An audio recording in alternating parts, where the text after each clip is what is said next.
Yeah, I saw a bit of that. Study ready, start recording. Episode 290 with Mr. Roger Williams, author of my favorite fucking book, The Metamorphosis of Prime Intellect. If you do not buy it by midnight tonight, I will come to your house, I will siphon the gas out of your car, and I'll burn you alive. It's a great book. That was an artistic rendition. That was not a threat. That was art. What I just did. That was art. Let's be very clear. Right. Very very clear. But I've been listening to like other people's recording of my Zoom, and my audio is always absolutely fucked. It's just like this, like muffled, and it's everyone else's is crystal clear, but I don't get it because I have a microphone. I have a ball and microphone. It's the room. It's the Really is the acoustics. room. Yeah, I mean, I can hear that. You've got the sound bouncing off and off the walls and coming back and in and out of phase. Hold on, let me try something real quick. Roger, monologue real quick. Hey, Metamorphosis of Prime Intellect. Get it on Amazon.com if you need to, but if you get it from Lulu.com as a printed copy, then I make a lot more money, even though you pay the same, because then Amazon doesn't take their cut.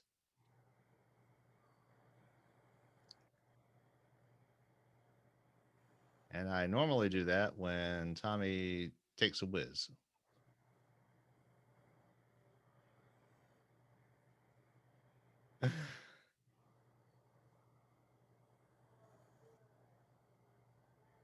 I mean, you didn't think of doing this before we started the show.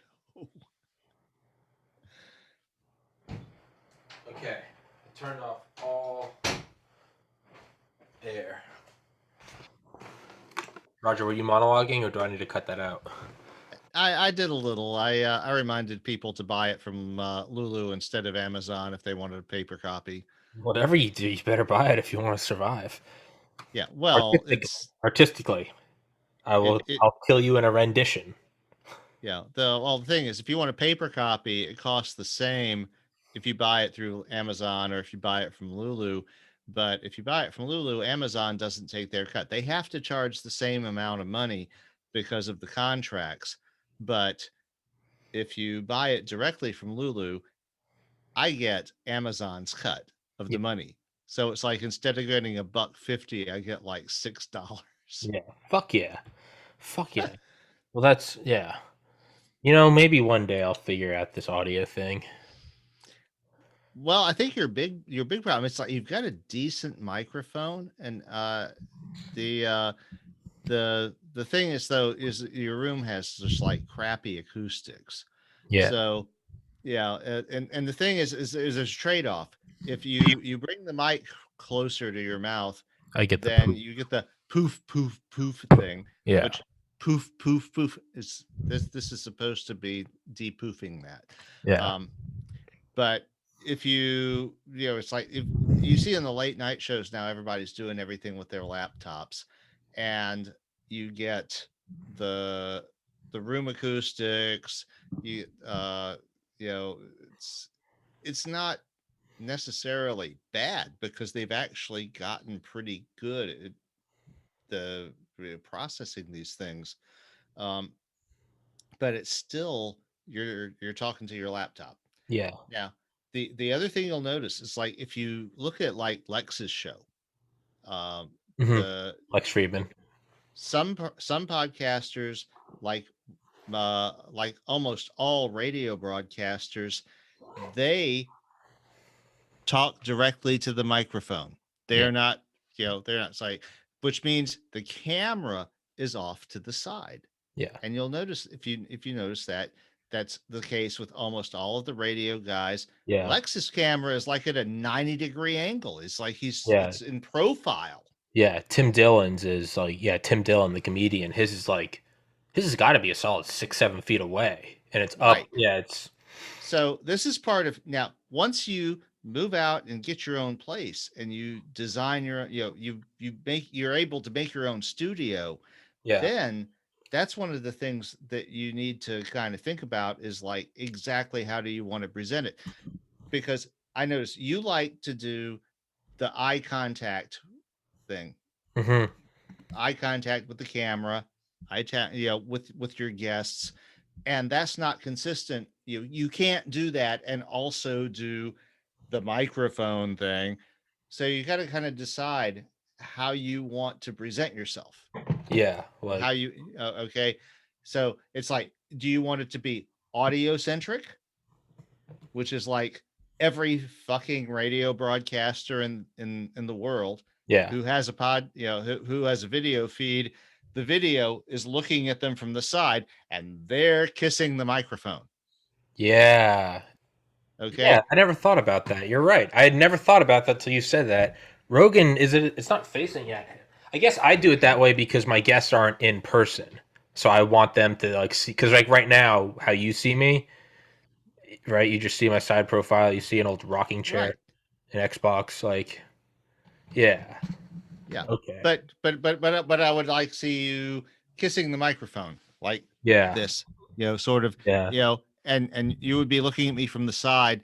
That that's how almost all the radio shows do it. yeah, And so you kind of need to think about how do you want to do that? Now, uh personally, I think you've done almost 300 shows hmm, and you've made a thing of eye contact with the guests, eye contact with the viewers. yeah, So, yeah, this I'm abusing this microphone.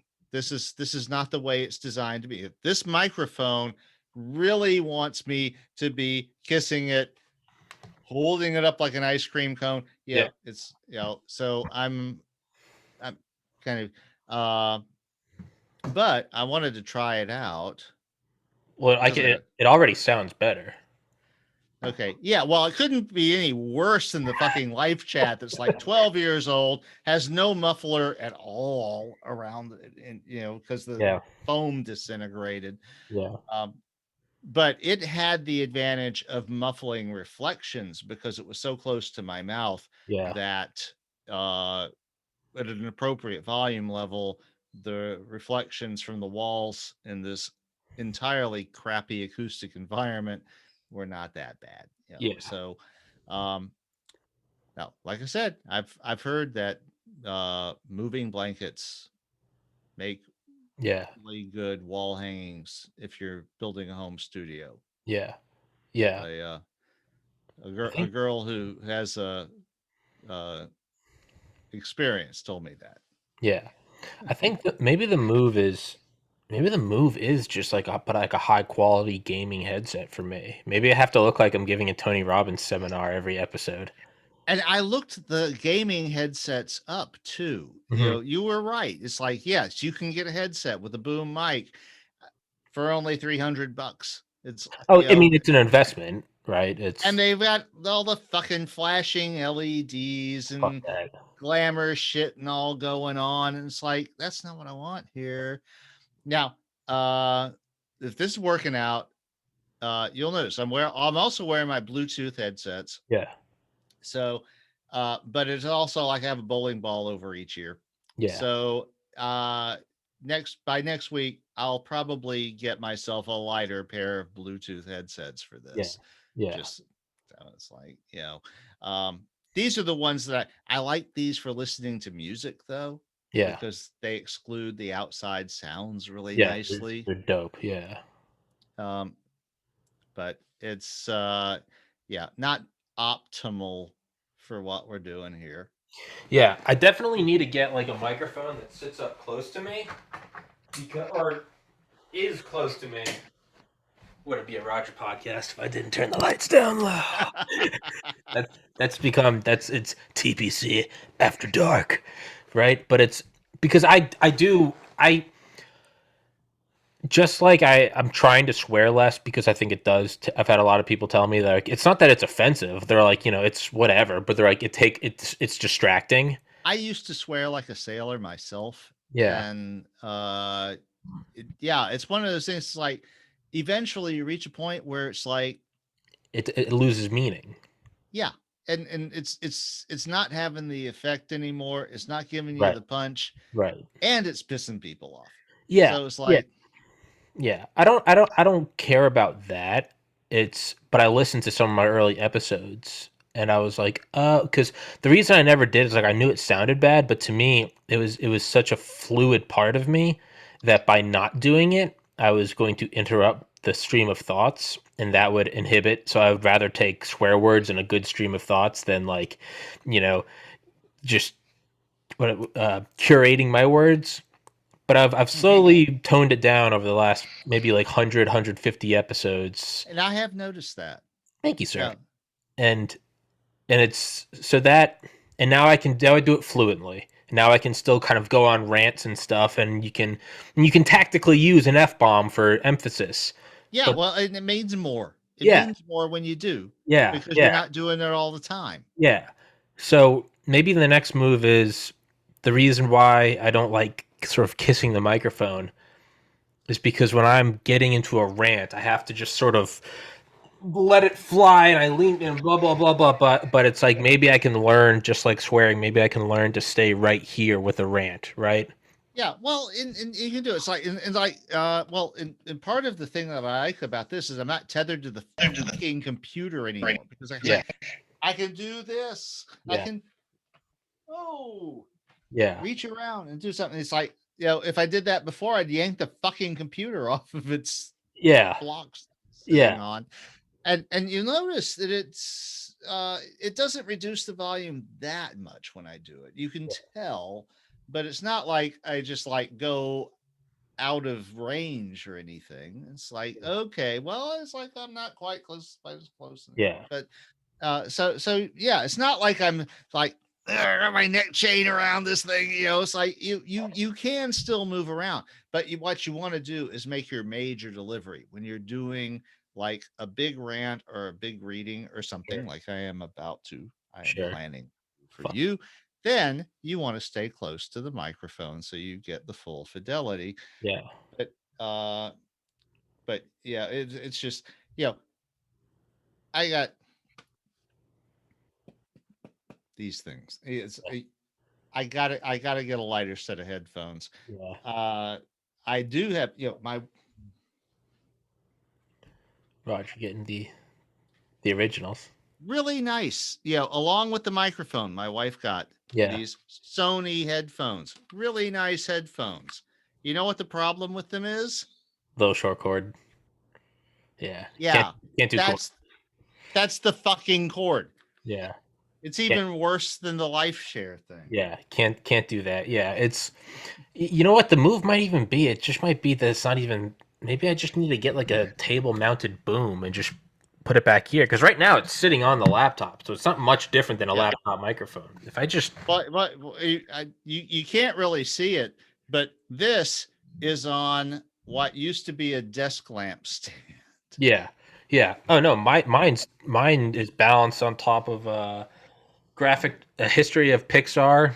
Uh, NASA graphic design manual from '76, legit like mint condition that my brother got me last year, and What If by Randall Munro. So it's just stacked on all of those. So it's yeah, but as with all things in this podcast, it's probably just going to be this chaotic. Wheels are flying off, flames are coming out the side. We're trying to hold the door in and the steering column, and eventually, somehow or another, we realize that we're at 290 episodes now, and we'll figure it out as we go. We'll make it happen. Yeah. And I appreciate your patience yesterday. I was having an off day yesterday. I was like, Roger, where are you? Where are you? You're like, dude, time zone. And I took that I as, was like, I was no, I was like fucking taking a nap. I oh, mean, it's like seriously, I was like, this is like, I am so like turning into an old man. I was fucking taking a nap on Saturday afternoon, and that's why I wasn't here to receive your call. And like normally, I would have just been here going, yeah, yeah, it's like, oh, oh, Tommy, yeah, yeah, sure, yeah. whatever. He's like, nope, I was. No, dude, there's nothing. To me, that was my own signal that was like, take a day off. Because I was like, Roger, where are you? And you were like, time difference. And it'd be one thing if it had happened once before, but you've been a guest like 30 times now. Like I know that I'm an hour ahead of you. And I looked at that and you just said time difference.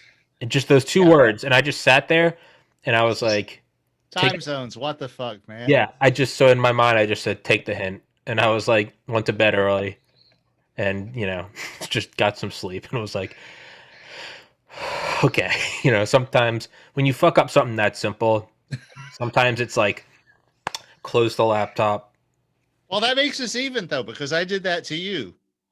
Oh yeah, oh yeah, oh yeah. You're right. That did. So that's our canary. When one of us forgets that we're an hour apart, which is as basic as first names, that's when it's like, hey man, how you doing? Everything good at home? Fuck. I guess you're right, right?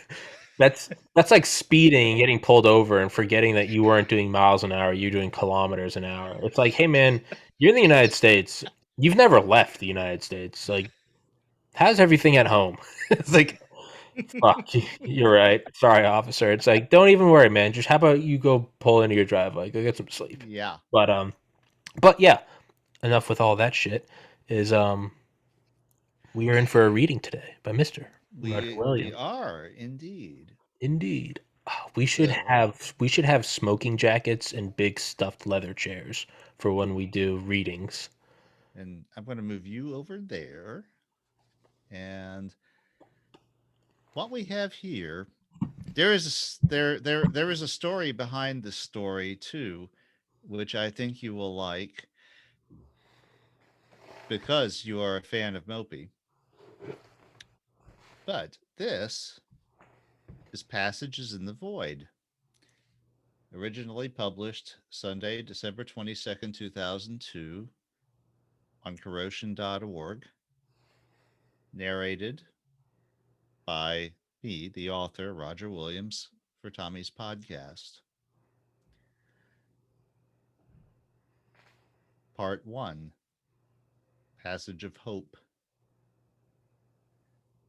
I am 700 meters in beam, 4,000 meters long, and deployed as I originally was in interstellar space, my bristling antennae, laser rangefinders, reflectors, and interferometers crisscrossed an imaginary sphere more than 10 kilometers across. In near space, my packmates filled the electromagnetic spectrum with data. We were pack hunters deployed from the busy neighborhood of Sol nearly 4,000 years before to search for a new home for the human race. We were more than 120 light years north of Sol in the galactic plane, and within our operational lifetimes, if our main quest failed, we would reach the echoing void of intergalactic space, and the hunt would pass on to our thousands of brother packs who were assigned to hunt along the plane of the Great Wheel instead of toward its edge. We were each of us a self contained factory and library capable of recreating our entire industrial base on any world supplied with sufficient raw material and energy, of using that industry to terraform a suitable world, and of recreating human life and the ecosystems to support it when that world became ready. Our kind hunt in packs because our quarry is both dark and small, and space is large and littered with bright stars. By cooperating, we can resolve very tiny things at great distances. We maintain our stations with the aid of laser rangefinders, and with a dozen individuals separated by tens of millions of kilometers, we can not only detect small rocky worlds like the Earth, we can draw maps of their surfaces from light years away. Our kind find many planets, and we dutifully report them back to Sol, where our reports are relayed to our brother searchers who their, relay their reports to us. Planets are common in this galaxy, but regrettably, planets like the Earth are not. We have been searching in vain for millennia, and we have covered a lot of space.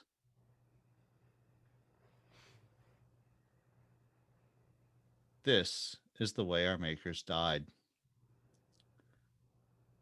In the first few thousand years after humans built beings like us, we guided them into a golden age. We helped them clean up the mistakes of their early industrial adolescence, cured their diseases, dissuaded them from warfare, and helped some to move out into the solar system. But biological organisms, even when heavily modified to make them more spaceworthy, are frail. The difficulties of maintaining life outside the protective atmosphere and magnetosphere of the Earth finally killed all those who were not discouraged despite our best efforts. And our failure to keep humans alive so near to home made the dream of keeping them alive for the generations of an interstellar journey seem futile at best.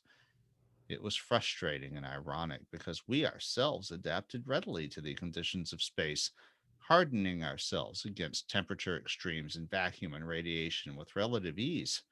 We ourselves colonized every rock in the solar system capable of supporting industry and used the results of those labors to replace the output of industries too dangerous for the Earth's surface and to support our own exploration of space. Then, about 6,000 years ago, or 6,000, about 6,000 years after we were invented, it became clear that the Earth was entering one of its periodic ice ages. Left to its own devices, this would not have been much of a problem. But it was a nuisance both we and the humans felt we could avoid. We built enormous sun mirrors and seeded the atmosphere with greenhouse gases and easily reversed the temperature dip. In fact, we succeeded much too well. Within 100 years, it became obvious that we had overshot our goal, but our efforts to cool the planet were not as successful as our efforts to warm it. Both ice caps melted, the sea level rose 60 meters, and vast land areas became seafloor. This was a different nuisance, but it was not the final catastrophe. The Antarctic continent had been crushed for millions of years between its 3 kilometer shield of ice. Like a ship relieved of a heavy cargo, it now wanted to rise, its lighter rocks buoyed up by the denser material of the Earth's mantle. And that lifting did not occur evenly. Great fault lines opened up into ranges of volcanoes as long trapped magmas suddenly found paths to the surface. New mountain ranges added their weight to the strain on the ancient continental plate as the Antarctica regained its equilibrium. All the while, a dense soot cloud blanketed the earth, and the brief summer of warming darkened into a cruel permanent winter. The ice caps returned, but the southern snow accumulation did not stop the volcanoes. Glaciers raced toward the equator, and after they met, the oceans began to freeze. Later, the atmosphere's carbon dioxide began to collect on the poles as snow. We had long since given up saving our creators and worked instead to record their accomplishments and understand their biology before they were gone. After tens of thousands of years, the volcanoes finally abated. We were sure we could reintroduce humans in the ecology they needed, but the Earth was no longer a suitable home. Once blue, it had turned a brilliant white of snow and ice, which reflected most of Sol's warmth right back out into space. The oceans had frozen to a depth of at least a kilometer. While stubborn life forms held out in a few springs and deep ocean vents, these were not of use to us. We knew that the Earth had entered this state at least twice in its ancient past, but it took hundreds of millions of years to recover. In all honesty, after our spectacular failure, we were afraid to do anything to change the situation for fear we'd make it even worse.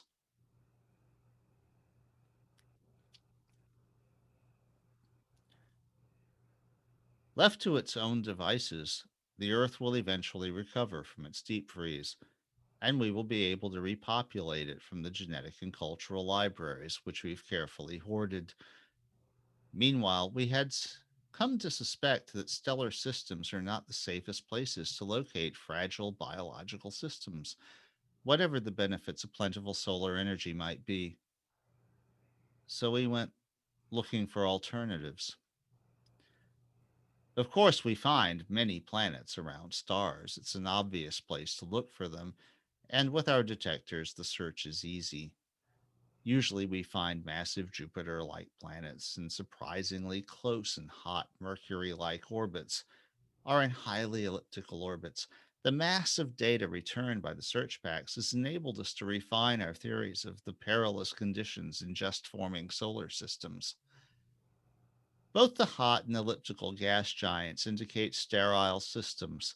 where the small rocky worlds like Earth and Mars have either been ejected into interstellar space or swallowed by one of the giants. When too many Jupiter like masses form in stellar nurseries, they are mutually attracted and finally tend to either collide or have hyperbolic near misses with each other. The usual result is a body hurtling downward toward its star in an elliptical orbit, sometimes with another body ejected from the system. Often the elliptical orbit gets circularized if its perihelion is low enough, but the inevitable result is that the system is cleared of small debris like Mercury, Venus, Earth, and Mars. The Sol system escaped this fate because its gas giant settled into harmonically tuned orbits, but such a situation is exceedingly rare. And in the few systems which don't have any gas planets at all, nothing ever clears away the even smaller rocky debris. After billions of years, an Earth like world will still be pelted with extinction level space junk every few thousand years. The solar system is very finely tuned, with its stable mix of gas giants just large enough to tidally clear the inner system of rubble without clearing away the inner worlds, too. There are other hazards to the worlds that survive their own formation and end up in safe circular orbits at reasonable distances from their stars. Some are too close to dangerous stellar objects, which can periodically sterilize a volume of space dozens of light years across with killing pulses of radiation. Or their own stars are variable and unstable, so they alternately fry and freeze. Some lack magnetic fields, so that the solar wind bathes their surfaces in killing radiation and blows their atmosphere away. And most lack large moons, so that if they have liquid cores and magnetic fields, their axes of rotation wobble dangerously. We came to realize in the early years of our quest that most of these problems had to do with the parent stars of planets. Stars are just plain dangerous. Stars are why we need a magnetic field. Stars are why we need an ozone layer. Stars are why we need a stable axis of rotation. Stars blink and vary in brightness and eventually blow up. Small dim stars are safer, but a planet close enough to a small dim star to be warm enough for life is also always close enough to have its rotation tidally locked to the star, so that metals melt in the eternal day of one side and nitrogen freezes in the eternal night of the other. The reason we need such finely tuned and sensitive detectors is that we aren't looking for planets around stars. We are looking for planets which have been ejected into the interstellar space where life might not have formed on its own, but where a suitable effort might form a biosphere without the terrible risk of living next to a dangerous and unstable fusion reactor.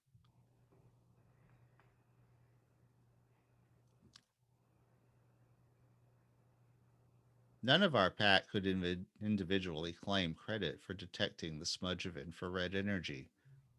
It showed up in a scan, which was our cooperative product, which we pursued as a matter of procedure. An interferometer doesn't give you a picture in the ordinary sense.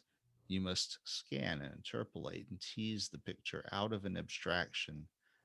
When we did this, we found the smudge consistent with a Jupiter like world, suspended in interstellar space, nowhere near a star. We scanned very closely and resolved a retinue of small rocky attendants courting this giant. When we proved that their orbits were circular, it became our duty to reconnoiter. I drew the short random number and discarded my antenna, all except the big dishes that would maintain my links to my pack and directly to Saul. It took about 500 years to intercept the target, during which my pack cruised onward.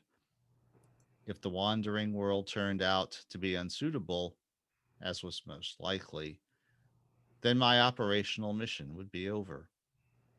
I would survey the system and broadcast its particulars back to Saul, and that would be that.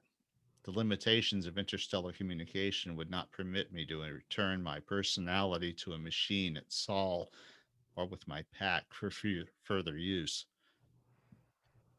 In this sense, I was more like a human than most of my kind. I would die. The thought was annoying, but not frightening.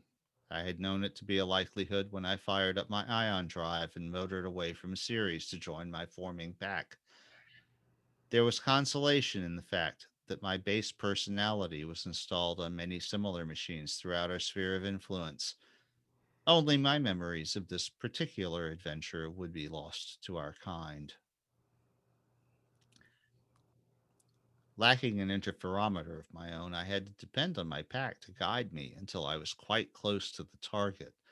Then, very suddenly, there it was, a big, unmistakable presence in my sensorium, a great, giant world visible only in the deep infrared.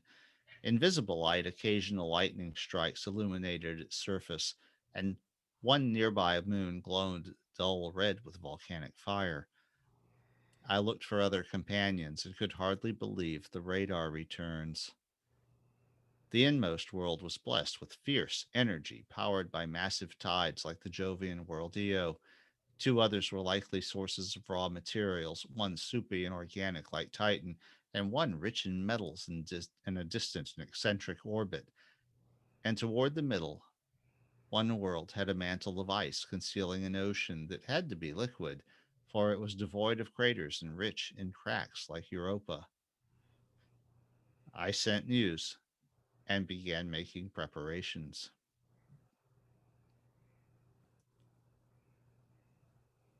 A planet ejected from its home star would be cold, of course, but not necessarily an absolute zero ice ball, not if it were large enough.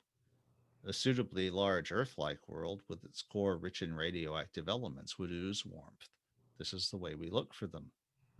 Geothermal energy would be available for billions of years to artificially warm its exposed surface, given the right technology. And a Jupiter like world would keep its attendant moons warm through tidal friction for even longer. These were weaker energy sources than solar power, but much more benign and stable. And such a world would not need a magnetic field, for there would be no solar wind to shield. It would not need stable axes of rotation because there would be no directional solar energy to be wrongly oriented. It would not be at risk for meteor bombardment or future ejection from its source of life. It would not matter if it were tidally locked to a parent body, because the facing side would not bake any more than the far side would be especially prone to freeze.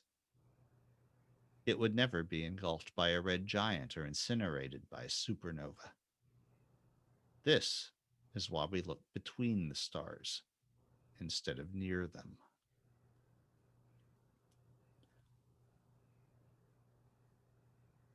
Naturally, I wanted to do a probe of the Earth like world, the one with liquid oceans, but there were protocols to follow. I was designed in a particular way, which is why I made my way toward the distant metal rich worldlet. There I set about building factories. The first were mining, refining, and metal forming plants, for which I carried all the necessary parts. The next generation, built with the products of the first and certain important parts I carried, were more advanced industries to make precision valves, electronics, nuclear reactors, optics, and other high tech products. The third generation of factories were built without my help and began manufacturing better factories. Those, in turn, began building spaceships, some of them factories themselves, capable of repeating the cycle. The fourth moon, the one with the liquid ocean, turned out to be a real find. It had a radioactive core and only the thinnest veneer of ice, a hydrocarbon atmosphere, and unlike Europa, it had some dry land, although much less than the Earth. I imagined light sources mounted on the inner volcanic world Io, powered by geothermally becoming daylight. Uh, excuse me. Powered geothermally, beaming daylight to four. My factory set about building them. I imagined geothermal taps circulating and heating the oceans afore, and my factory set about building them. And I reported all of this up to the beam back to Saul. I was informed of other finds, some promising, but none so promising as mine. Several ships left Saul carrying new tools and technologies, a cargo mostly of information much too extensive to transmit by radio. This would especially include other machine minds with different perspectives. I had brought a lot of knowledge with me, but I was only one consciousness. Others with different experiences would be a valuable resource. Some consensus, 120 light years away, had decided to name my find. The giant itself would be Zeus, and except for the Earth like world christened Minerva, the others would be named for ancient human cities. Pittsburgh for the metal rich worldlet, Reykjavik for the energy rich Io like world, Houston for the one that most resembled Titan, and a smattering of less relevant tags for Zeus's other attendants. By the time I learned these names, the oceans of Minerva were thawing, and great generators were processing the atmosphere, converting it to an Earth like mix. Like the early Earth, Minerva had one major landmass. It was only a little bigger than Australia, even though the entire planet was a bit bigger than the Earth. Engineering could make the ocean surfaces and bottoms habitable, and I set about designing and testing schemes. I mentioned this on the beam to Saul and began receiving other ideas 240 years later. By this time, the fleet of assistant ships had achieved its design velocity of 3.5% of the speed of light. When the light generators were ready on Reykjavik, I seeded Minerva with algae and bacteria. Because Reykjavik was inside of Minerva's orbit and Minerva was tidally locked, it would have a dark side. But fortunately, Minerva wasn't depending on this light for warmth, and its sole continent was on the side facing Zeus. The single celled organisms survived, and when the ice was really in retreat, I introduced fish genetically modified to tolerate the still primitive conditions. To my great satisfaction, they also thrived. The space around Zeus hummed with busy machines, all my descendants. They tapped Reykjavik for energy and Pittsburgh for metal and Houston for chemicals. Energy was beamed from Reykjavik to the other moons in the form of microwaves, and light shipped in the forms of chemical fuels. And as 1,000 years passed, and then another 1,000 years, Minerva took on a seductively Earth like appearance. It had clouds and regular weather patterns driven by giant hydrothermal systems buried deep beneath the oceans. It would never experience seasonal extremes or violent phenomena like hurricanes or tornadoes, which are, after all, powered by solar energy.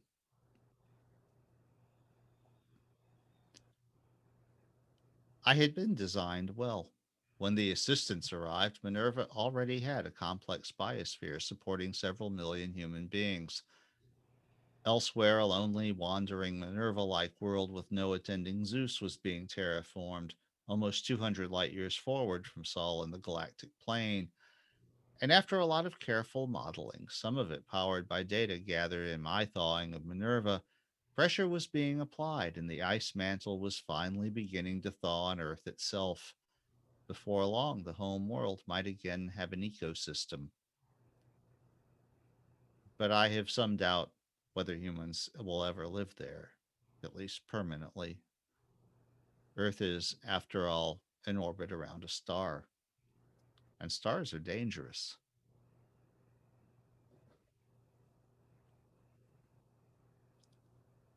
Part 2: Passage of Opportunity. We were the last five of an original 12, and our mission was over. Of our seven lost members, three had found worlds suitable for human colonization. The first of these had been the first such world found by any of our kind, the moon Minerva of Zeus. The other four had found worlds too poor in energy, headed toward dangerous areas of the galaxy, lacking in heavy elements or otherwise unsuitable. All four of them had ceased transmitting after reporting their results. Bandwidth is precious in the noisy vastness of interstellar space, and for us, failure is the usual result, hardly worth reporting at all. As our sphere of exploration expanded, the number of new human worlds had grown from the original handful to several hundred, spread through a volume of tens of thousands of cubic light years.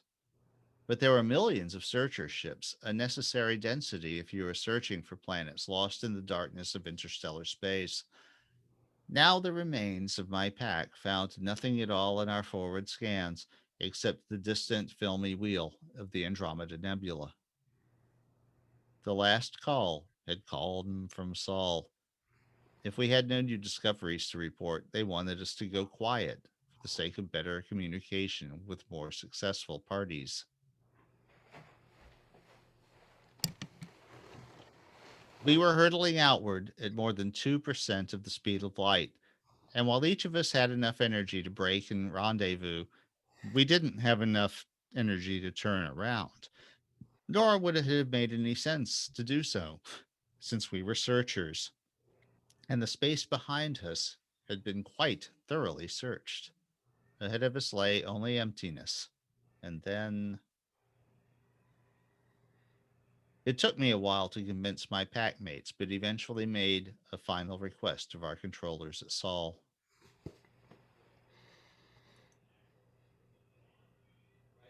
1700 years later, we got an answer.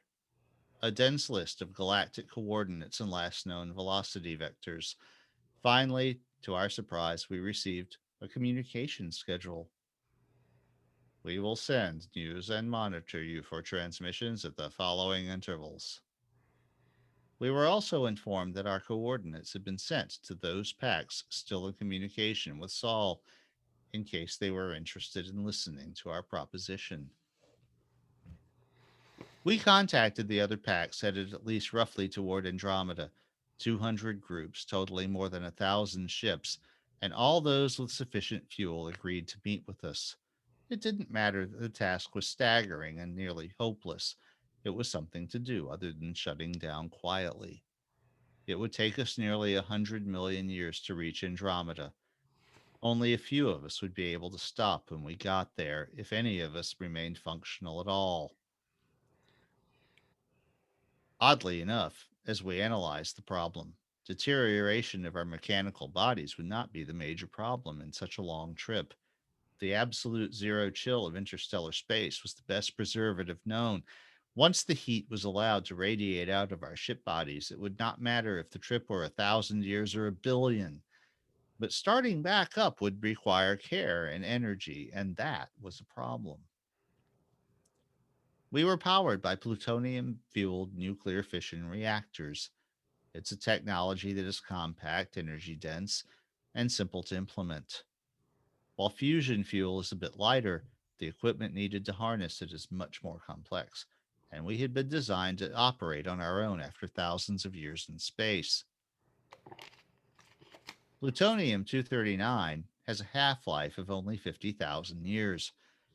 This was not a problem because the usual way Pu 239 dies is to emit an alpha particle, turning it into uranium 235, which is also usable as a fuel source, and it in turn has a half life of 700 million years. The problem is that a workable reactor core, even disabled and damped, would decay much more quickly by fission than by natural decay. We would have to somehow disperse our fuel to keep its own stray neutrons from ruining it. And then, after 100 million years, we would have to reassemble enough of it to power up our mothballed fleet. It's the reassembly step that caused the problem. Something would have to gather our dispersed fuel, reassemble it, and start up a reactor without using a reactor. It was obvious we would have to use some kind of chemical or mechanical scheme, but it would have to be absolutely reliable in the dead chill of intergalactic night.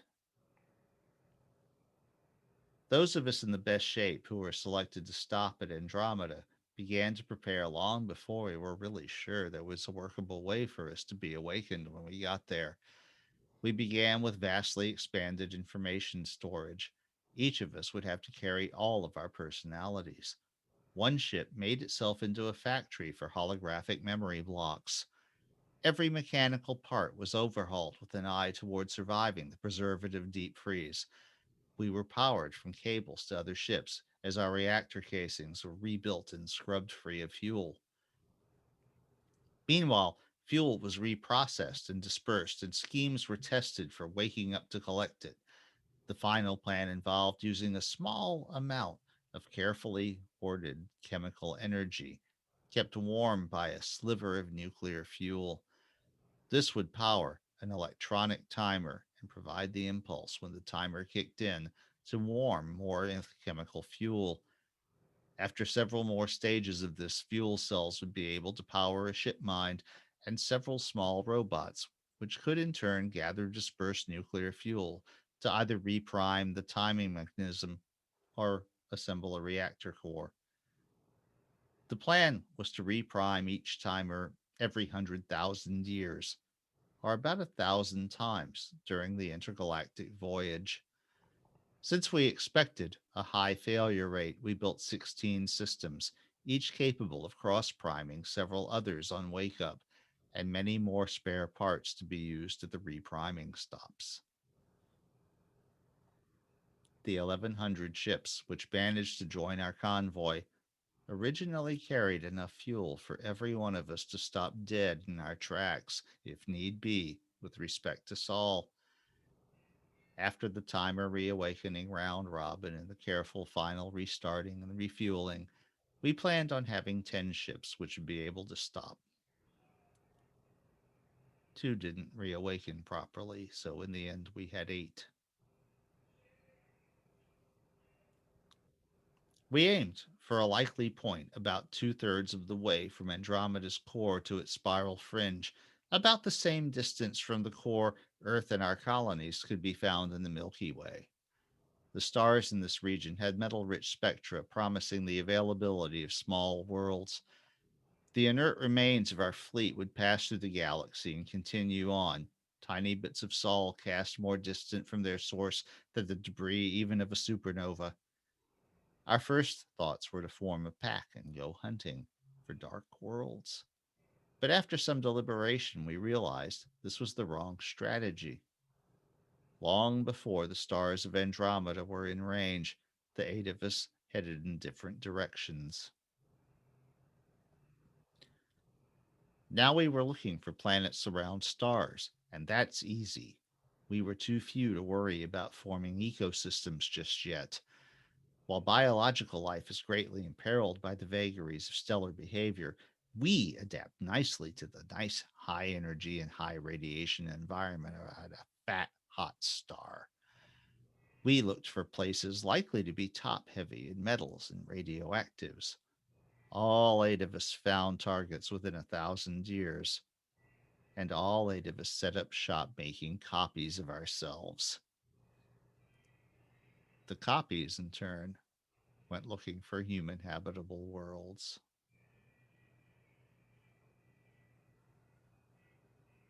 Part 3: Passage of Time.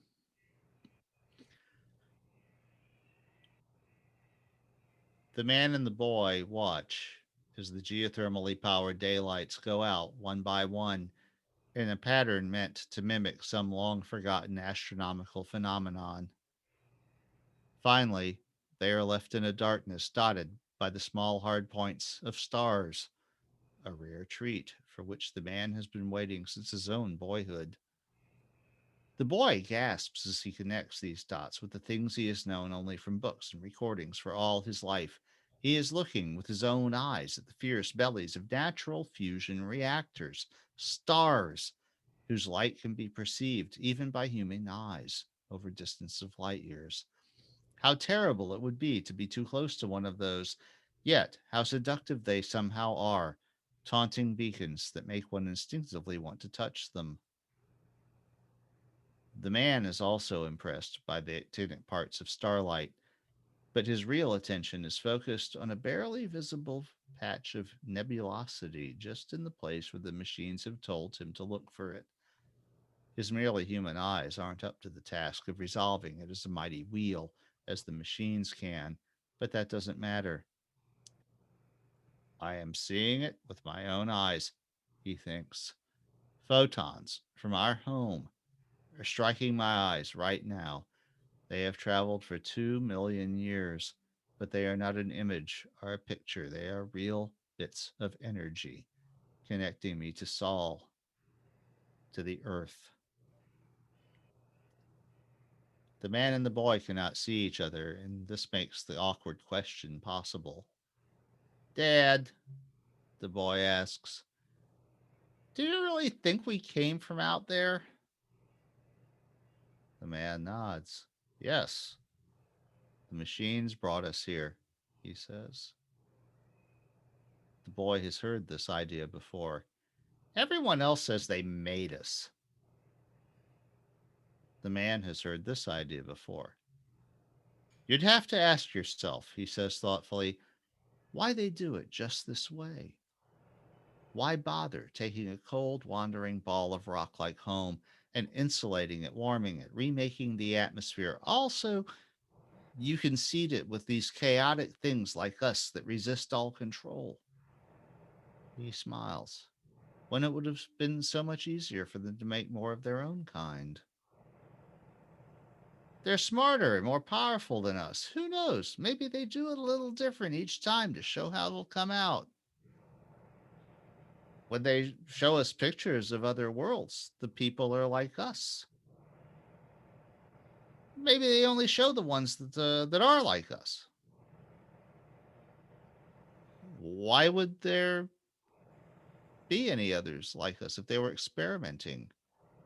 I think they're actually very careful to keep us from changing too much.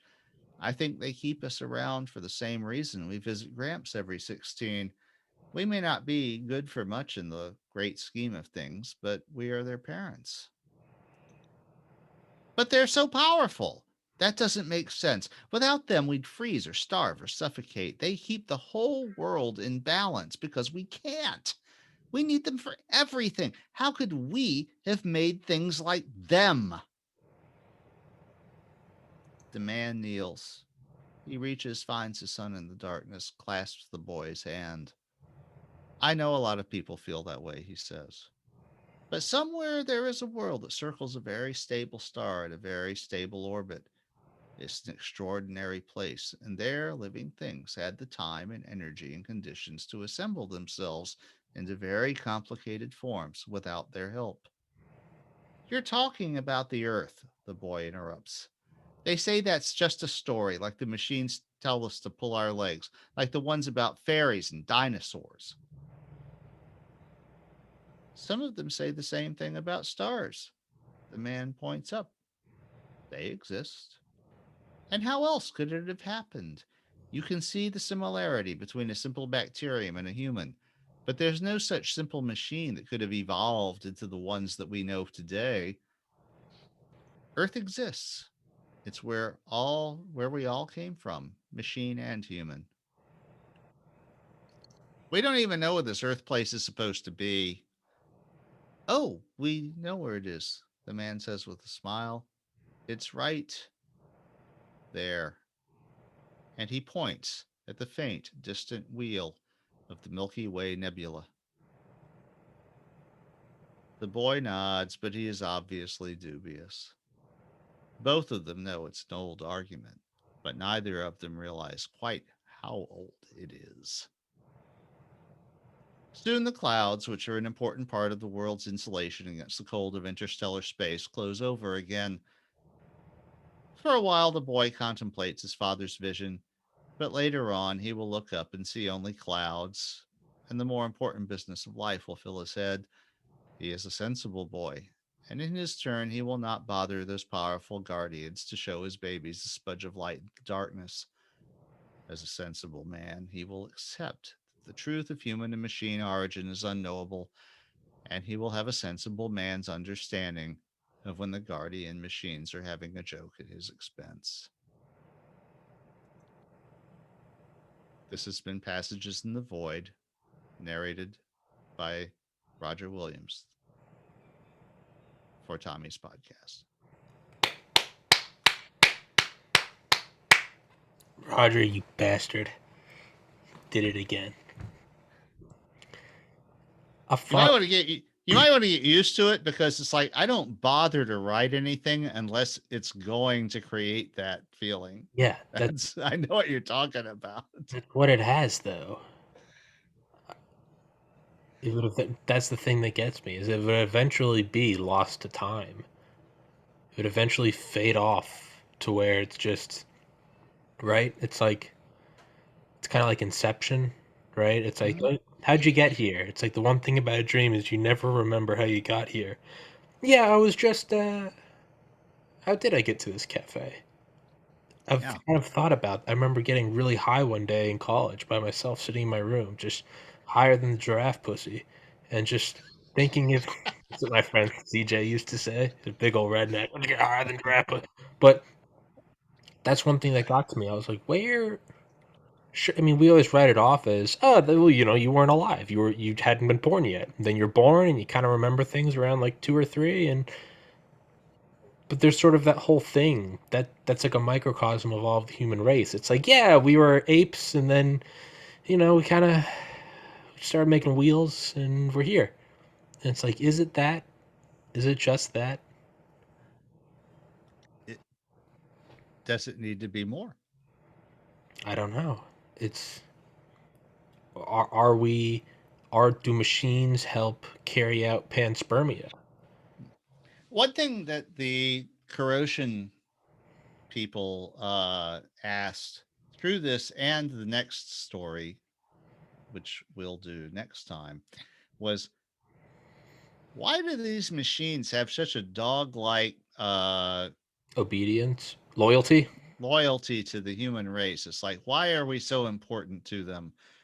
The It's the third story that will explain that. Okay, yeah, I could see that as a question. Yeah, why are they? In my in my in my hypothesis before the third story, it's because they're so powerful and so indifferent to us. It's like if a dog was like, why does he put out my water every day? Why is he so loyal to bringing me my water? And it's because it's such a trivial part of my existence that I'm like, I just go take his bowl and put it on the sink and put it back down. Mm-hmm. It's my existence is so beyond that it has no idea about the stock market and gravitational waves and Reddit and the new MacBook. Like it's not that it's like the dog is the center of my life. It's like I love it. I like having him around, so I give him some water. Make sure he keeps sticking around. It might just be that. Well, that will be a reasonable hypothesis at a certain point, but at this point, the machines have made it like their entire goal. They have devoted like Yeah, all of their energy to sending out these searcher packs looking for suitable worlds. So that's true. there there's not any evidence that they've done anything else except Yeah. that. But on the timeline of machines that could theoretically just live Yeah. forever, to them, 500 years for an intercept, 100 Mm-hmm. million years of hibernation, that might be nothing. Again, the dog might be like, let's say, right, a dog year is 7 years, right? So it might be, if I go to the store to get it treats and it takes me 10 minutes, it might think, why did it just take an hour of its time? Right? Why has it been taking care of Why me? is it taking you so long? Where's Dad? Yeah, in reality, it's like I've had 2 dogs now. I'm 30. I've had 2 dogs, like get them as puppies and like live a good long life back to back. And it's like Huh? I'm 30. Like I'll probably have to do that several more times. And you're not even half of your expected life expectancy old. exactly. And Oscar lived to 17 and a half. He was a 100-year-old, something, 112, right? Mhm. And it might be the same thing. It's like, well, that's, they put all their energy to us. Them seeding the galaxy or finding other life, that might be that's what they're doing before breakfast. Like, if they live to hundreds of trillions or quadrillions of years, 100 million years is like, yeah, sure. We'll take an afternoon and go find you a habitable planet. But it might be that trivial. Yeah. Well, obviously, 100 million years was a long time for them, but they managed it. Sure. Yeah. That's the point of the story. I said that's one of the shortest stories ever told that manages to span 1 billion years. True. True. That was my own OCD mind was thinking when you were like they disperse their plutonium and uranium so as not to, I guess, to slow down its decay. My own OCD mind before you even said it, I was like, well, if they don't have any energy, like how like putting them back together requires energy. But of course, that's probably maybe that's why I love your writing so much is because those are the weird. That's what originally got me onto Mopey was it's just like you took care of the OCD. Just that's what I would think of. I hate things that the unraveled corners, the details that are Yeah. not taken care of. I was like, no, the details have to be Yes. taking the corners have to be tucked in. Yes. It has to make sense. Yeah. If it doesn't make sense, it doesn't work for me as a story, Yeah. and that's the sense. I mean, as I haven't written a lot of things, Yeah. but one of the reasons I haven't written a lot of things is that I have high standards. I mean, I have several ideas that I've abandoned because I was trying to write them, and couldn't make them work. Yeah. But anyway, speaking of which, there is an interesting story behind this story. There are only two stories that I ever wrote with no hope, with no conception that I would ever get them published at all. I wrote them purely for myself. Hmm. One was Mopey, and this was the other. Oh. And I wrote it in the mid 90s after reading the book Rare Earth, Hmm. which I found extremely persuasive. Uh, Basically, laying the case that while life may be plentiful in the universe, worlds like the Earth probably aren't, because it took an incredible series of coincidences for the Earth to be stable enough for things like us to evolve, Yeah. for eukaryotic multicellular organisms in particular. And I looked even today as we're discovering, when I read that, there are a few things in that story that don't quite hold up because we're finding out now that we have better detection techniques that there are more worlds out there that are not hot or elliptical Jupiters. Because when I wrote that story, it was the hot and elliptical Jupiters that were easiest to detect, that Yeah. we had detected a few of. So now we know that there are actually far more planets than that.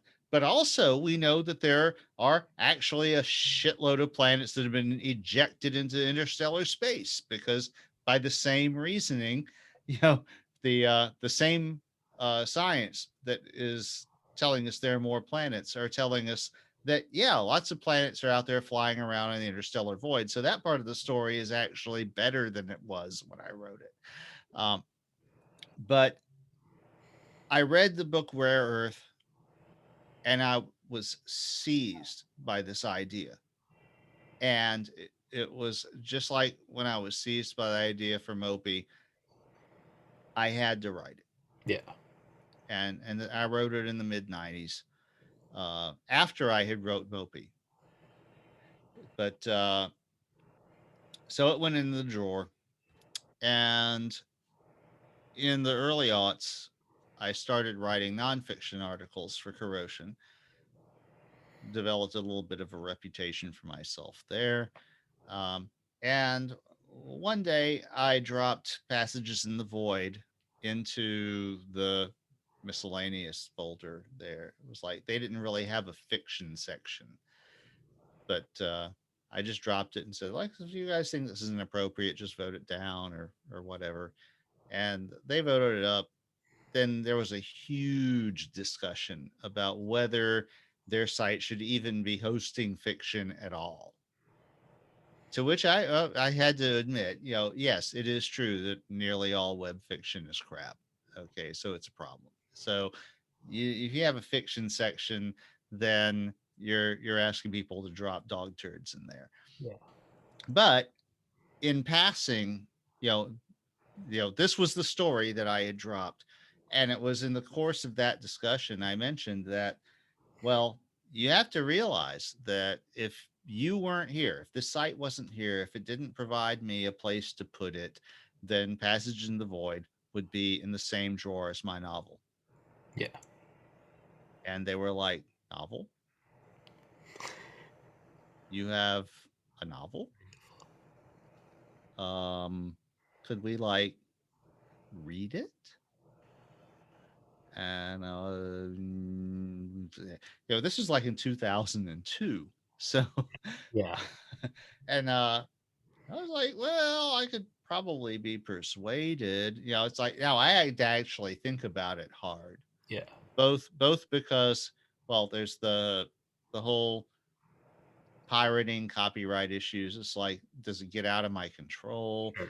There's the fact that it's fucking transgressive as hell. Yeah. And do I want people that I know to find out that I wrote this thing? Yeah. The ironic thing there is my boss knows that I wrote the Metamorphosis of Prime Intellect. So For everyone listening, Metamorphosis of Prime Intellect is my favorite book. It's how I first got to know Roger, and it is also the most brutal rated R, rated X, no holds. Again, why I love it is because it's just, you'll hear my complaint about Grand Theft Auto, the video game. I'm like, you shoot someone in the face and they just fall over and there's a red puddle. I'm like, I want to see brains. Like that's what Mopey is. Mopey is like, there's no, just like you tuck in the edges of the bed. There's also no, you don't just fold over creases. You're like, no, if there are creases, this is what it is. And it's yeah, just, you know, and you know, it's awful. I mean, right? it's really there's It's not like a Nickelodeon rendition of a war where it's like, ah, I've been shot. No, it's like Saving Private Ryan, where it's just like, you're like, what am I watching? But it's real. yeah, and well, and the thing is too, you see that. Um, Actually, I just got the first disc for Westworld season 3, Hmm. and uh, this is the first two seasons are set in the Delos Park, so they're set in the Wild West Park, or Yeah. there's a few scenes that are in the other parks or in the labs that are supporting the parks. But in season 3, they go into the outside world, the actual real world of the human uh, environment at the time, and it's beautifully realized, which you know it would have to be. But in the very first episode, they go into one of the characters, one of the the bots from Westworld is in a simulation within what they're starting to suspect is the simulation of real life. So it's like there's characters who are saying the world we live in is a simulation, but within that simulation, this robot was in another simulation inside of that Yeah. where she was being tested. Yeah. And so it's like, I love that shit. Yeah. That is totally Roger. Yeah. Yeah. Right. Well, it's like if this world is a simulation, yet you can get lost in a good video game. You develop a character. You can Mm-hmm. choose whether your character's good or evil. Do you you can hunt down the thief, but then you can bring the purse back to the lady, or you can just take the purse on your own. Or my favorite, you bring the purse back and then you kill her too, and so you get double the loot. That's right. But you can get caught up in that. You know, you can remember it's a game, but you can get caught up in it. And if life is a simulation, you are getting caught up in a simulation within a simulation. Yeah, well, I mean, that would be where we are. Yeah, yeah. And then who's to say it doesn't? Who's to say as you wake up from this life, you're putting a Yeah. controller down. My favorite of all the, I mean, there's obviously there, it's kind of been beaten to death, but one of my favorite like memes is like you die and life fades out, and then you find yourself sitting back on a couch and you're like a fifth dimensional like alien gray, and you're holding a bong, and you look inside and there's like a universe, and all your friends are looking at you going, "Did it work?" And it's like, oh fuck, like you exhale, there's still like galaxies, like smoke coming out. You're like, yeah, yeah, it worked. And it's just like, cool, let me hit it. And it's like that's what it's like. All of creation is just like you and your friends are ripping a bong before like you go to the park. It makes as much sense as anything else, If anything honestly. else, man. And it's just like, and then that one's in a unit, and that one's, and it just goes forever. Which, if nothing really matters, and we're all just in a microcosm and a microcosm and a molecule in a universe, then you shouldn't hesitate throwing down some money and buying the Metamorphosis of Prime Intellect, which will be linked in the description and stick it in the top comment. Yeah. Yeah. We actually had a little office game. You know, they had the office, Christmas party Friday, Yeah. and it's like normally they do it in restaurant, a nice thing, and so instead we did it at the office, and there's no spouses or anybody because of the COVID bullshit. But they had a little trivia game, uh, multiple choice test about the history of our company, and no one got more than a third of the answers right. I was in the second tier. That the first prize was a tenth of an ounce gold coin, Ooh. which is pretty cool. And I was in the second tier. The second tier got 1 ounce silver rounds, but there were only four of them. The guy who tied for first and missed the tiebreaker got one of them, and the other three guys got the other three. And I was the lucky loser. I was the only one who got 10 of the 30 right, who didn't get a prize. And I just said, that's all right. I have a tenth of a Bitcoin. Yeah. Wait, do you really? Yes, I have 0.091. How much are bitcoins now? It's selling for like 22,000. Fuck yeah. So my tenth of a Bitcoin is worth over $2,000 now. My brother, my older brother, I swear to God, in like 2014 or something, he tipped like a pizza delivery guy. No, sorry, he got paid.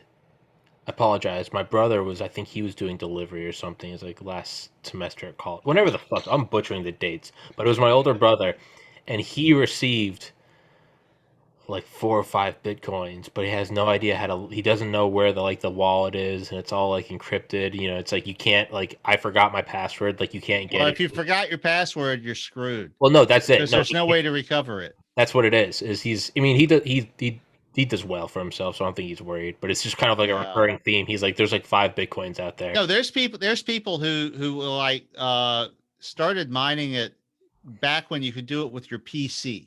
Hmm. And they let their PC run for a few weeks and got like 50 bitcoins. And now they're like, what the fuck was my password? Because this is worth a fortune. Yeah. And there's, it's like, but there's no recovery mechanism. If you don't remember that password, you're screwed. Yeah. And I don't have the other thing is you have the people who signed over their bitcoins to the the what do they call them, the people who do the trading to convert back and forth to dollars. So you give them your bitcoins, they give you an account. Well, they got hacked Yeah. and you lost your account. No, sorry, no, I actually have 0.092 bitcoin on the blockchain that I have my, personal password for as far as anyone knows, it's completely secure. Yeah. And I cashed it out. Uh the last time Bitcoin was trading this high, I bought a $500 Home Depot gift card and a $500 Amazon gift card. Fuck yeah. And I decided to leave the rest just to see what would happen. Yeah. And it went down in value. It's like, oh, Yeah. yeah, well, it's like down. At one point, I had about 0.250, which would be worth like $70,000 now. Hmm. But it's like, it's one of the very first transactions I did with my donated Bitcoin. Because what it is I had a few people who wanted to donate to me for my tip jar, but they were like, they emailed me and said, man, I hate PayPal. Yeah. What Yeah. else you got? So doesn't cost anything to create a Bitcoin wallet. Yeah. So I created a Bitcoin wallet, did the QR code, put it on my website. And so I got what was probably maybe $60 in donations at the time. Yeah. And the very first thing I did is I got selected for jury duty. And so I made a donation to FIJA, the Fully Informed Jury Association, just as, you know, Yeah. Yeah. and um, that was like worth maybe $50 then. It would probably be worth about 3 or 4,000 today.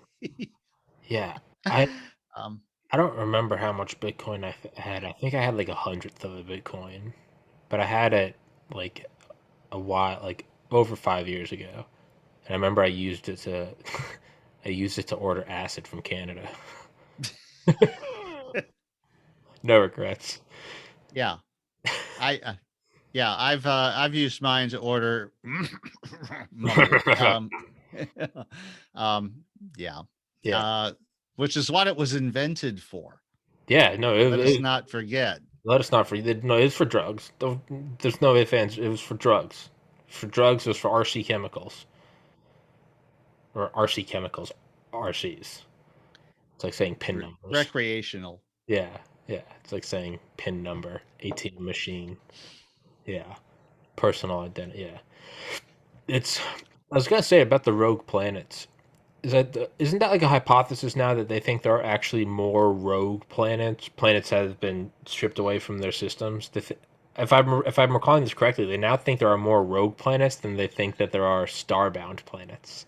Yeah, it's gone from a remote conjecture to the they think that that is comparable numbers at the very least. Yeah. And the thing is, when I wrote that story, that wasn't the case. Hmm. No one had any idea. Yeah, all that was known was that the few planets that had been detected then, which were the easiest ones to find, so it was detection bias, were hot Jupiters and elliptical Jupiters.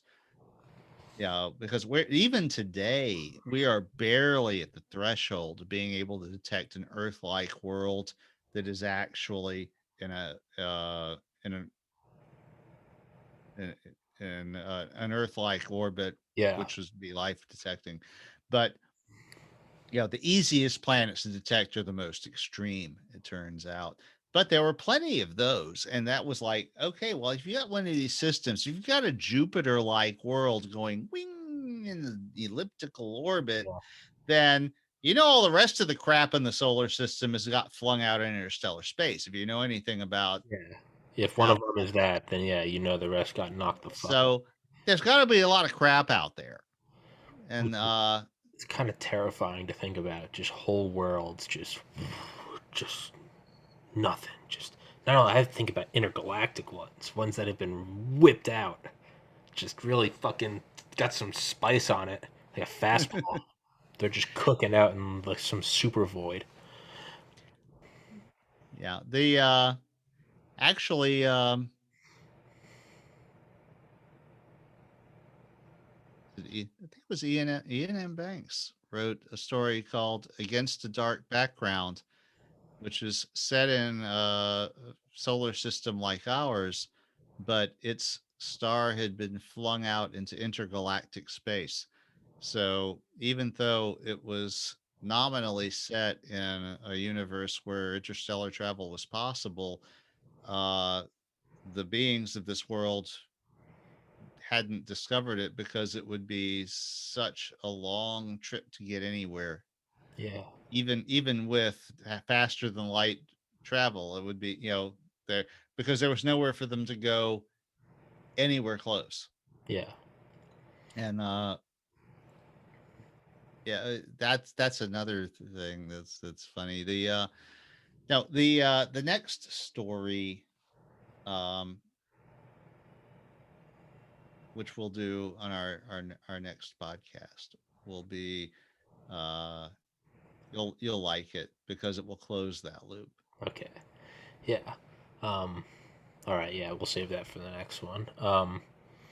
Yeah. That, I guess, last thought is that's one thing I remember thinking years ago. I was like, what better idea for a spaceship?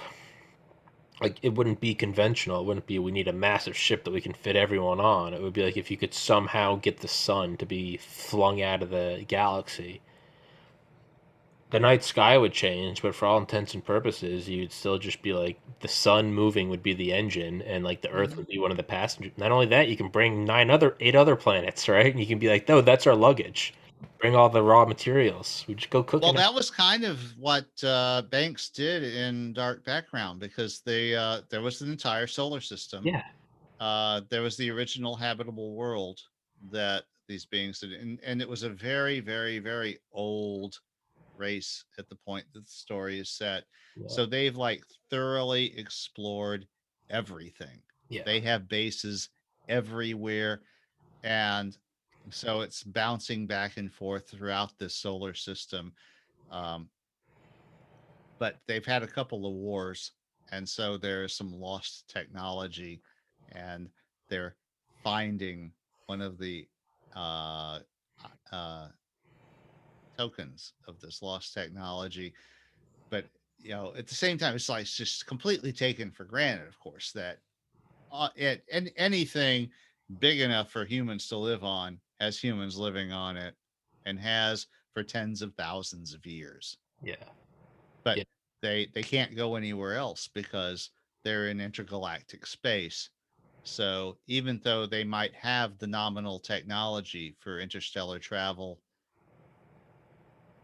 well, It's not it gonna. needs to Yeah, be a little it needs to be a little better than that, because it's not just interstellar at this point.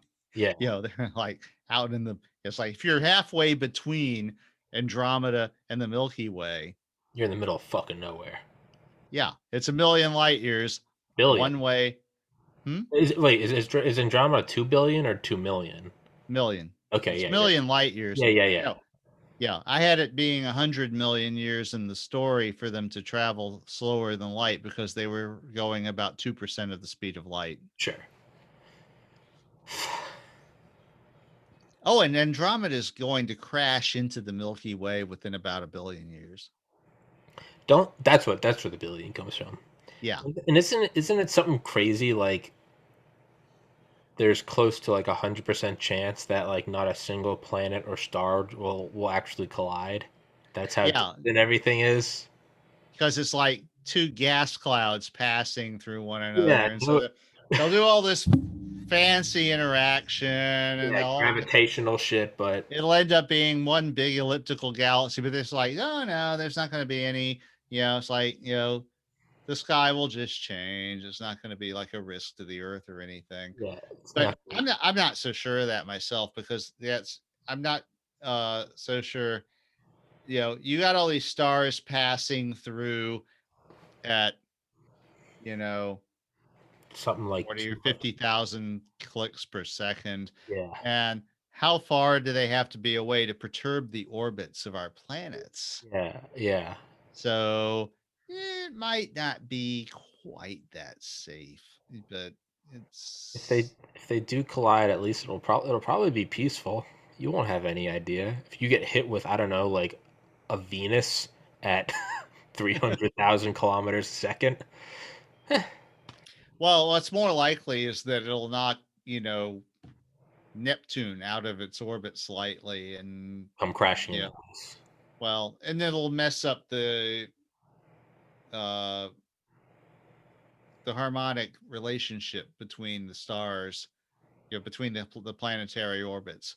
Because that's the thing, is the reason that Earth has been stable for so long is that the gas giants in our solar system settled into harmonically tuned orbits. Hmm. So they're not jostling each other. Uh, they're actually reinforcing each other and the inner planets. Yeah, So that's what keeps the that's what swept the debris out of the inner solar system, is that these shifting gravitational fields uh cleared out anything that wasn't in one of these stable orbits. Basically, Mercury, Venus, Earth, and Mars are in the stable orbits yeah, as defined by the gas giants. yeah, Now, if something comes through and knocks one of the gas giants out, then that could create a situation where over hundreds or of thousands or millions of years, the entire solar system could be whacked, knocked out of kilter, and who knows what the heck would happen then. But it's, not something that we need to worry about unless there's like extreme longevity or something.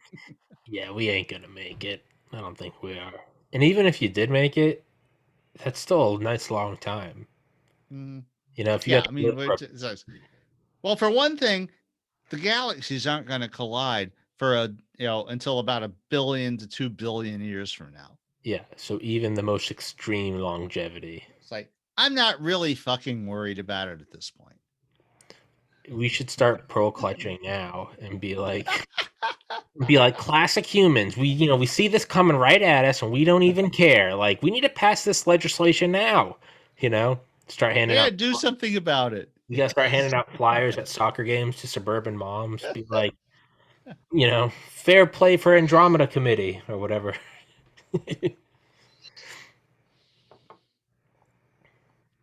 So, Well, let's wrap this bitch up, Roger. And are you? Which slot do you like more? I think you said you like weekdays more. I don't remember. It's up to you. um, yeah, because the thing on the weekends, I tend to try to be doing other stuff. Yeah, So, yeah, but on the weekdays, it's got to be like uh 4 or 5 o'clock here or later because yeah, I'm working. yeah. So, um, the advantage is I haven't been drinking beer since 8 a.m. So, Well, then it's not a real Sunday. Let's aim for fuck. I don't care. Text me. Let's do Monday or Tuesday or Wednesday or all Thursday. right. Well, it's like what I'm looking at. Well, okay. So, Not well, tomorrow. I mean, like a of week. course, next week has Christmas. Christmas is Friday.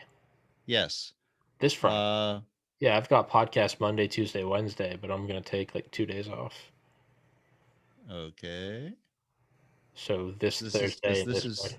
Oh yeah, this is the 20th. Yeah, So, yeah, yeah. Christmas is in 5 days. dang. Okay. Sneaks up on you.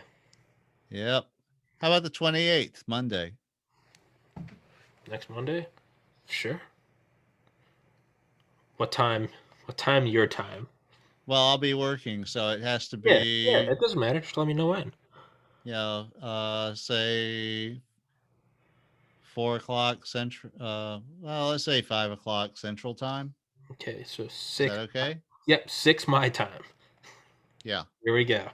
Got you in for next week. We don't have any shit again. Roger, wake up! What the fuck? I'm Time, like, dude. Time zone us. it's Right? like you got 15 minutes to go, man. It's like what? It's like I got all these messages. Can't get a hold of you. Like it's because I was asleep, man. It's like what I is? literally just sat here and I was like, okay, I need to get my. You're like, do you want to still do it? And I was like, no, no. I clearly need to balance. I need to get my head together. Um, fuck yeah. Yeah. Yeah, I need to get a lighter pair of headphones because the thing, these I love these for listening to music, but I'm actually Headache? well, besides having a bowling ball over each ear, it's they seal me off from my own voice. Yeah, So the the on ears probably better for that. yeah. But but the nice thing is like now we know the microphone works. You're good Microphone's with great. okay, so we're we're working on it then. Yeah, Um, baby steps. yeah, Yeah. and I'm looking forward to seeing what you do when you got more freedom when you move out and do your own studio because you'll have the ability to start from zero Oh, and say, I'm gonna design it from the ground up. Yeah, yeah, I mean that's going to be a real opportunity. yeah. It's not gonna be till this summer, so I've got plenty of time. But I've already got some like rough drafts. It's gonna be good. Yeah, I was gonna say, yeah, the reason I don't wear big headphones though is they give me a headache. Then it's also, yeah, I can't hear my voice. Get that Helen Keller effect going. Yeah. Well, the thing is, I like the over ears like this Hmm. for listening to music Sure. because they seal out all of the outside noises. Yeah. But I also can't hear I can't hear my own voice the way Yeah. that I do, like this. So that's distracting and a bit weird. So yeah, the the ones that just press up against your ears without engulfing them Yeah. like this are a little better than that. And yeah, I can pick up a pair. Yeah. It's but it's also nice to be able to just Yeah. what's this? It's like I don't have to. I'm not tethered to the damn computer. Yeah. No, that's a, So, that's a bitch and a half. Move and yank. Um. well, and especially because the the life chat ones have this thing in the Mhm. cord. Yeah. So as bad as it is being tethered to the computer, then you've got this thing gets hooked on Yeah. A little. everything and Yeah. all. So yeah, I mean I like having the Bluetooth headphones, but the thing is these have a microphone Hmm. built in, but it's crap. Yeah. I had to go find the settings to turn it off uh, because it's garbage. Yeah. I mean, because yes, like where's the fucking microphone? It's like right next to my ears. It's like No, that's it's retarded. yeah. It's well, I mean, if you're just doing like basic, phone call, Zoom chat type stuff, I suppose it's good enough. Hmm. But um, I think we're aiming for a little bit better than that. Just a little higher. Just a little bump it up. Fuck yeah. Well, Roger Williams, author of Metamorphosis of Prime Intellect. Let's wrap this bitch up and Merry Christmas, my man. Merry Christmas. Hopefully it's 2020, so I don't even fucking want to know what happens on Christmas. It's just we're so close. We got 11 days. We're gonna slip through this. We're just gonna slip through. But we got 11 days. 2020, yeah, 2020 is peeking its head around the corner. It's like it's like it's not over yet. What do you think it has planned? Fucking Santa's gonna get shot down by NORAD. That 100-mile debris streak, dead elves, fucking There's no fucking. But hey, you made a milestone. You got through an entire podcast without going to the bathroom in the middle of it. well, jeepers. We're in the big leagues now, boys. Jokes on Roger. This podcast sponsored by Pampers because I've been pissing this entire time, pissing and shitting this entire time. Yeah, that's depends. That depends. Yeah, you're right. Whatever it is, it's it's this part. Fuck it, whatever. Let's wrap this bitch up, Roger. It'll probably not gonna be uploaded till tomorrow. So I'll send you a link when it's up. All right, and see you next Monday. Of course, my man. Thank you as always for coming on, Roger. Always a pleasure. I love talking to you, dude. And stay safe, everybody. Merry Christmas. I don't know why the fuck I'm saying Merry Christmas. I've got like 6 more episodes to do before Christmas. Signing off. Like, no, I'll see everybody tomorrow. And to all a good night. Well, good night. Fucking 2020 is not over yet. Knock on wood. Fucking A. I don't even want to know. All right, my man. I'll see you, Roger.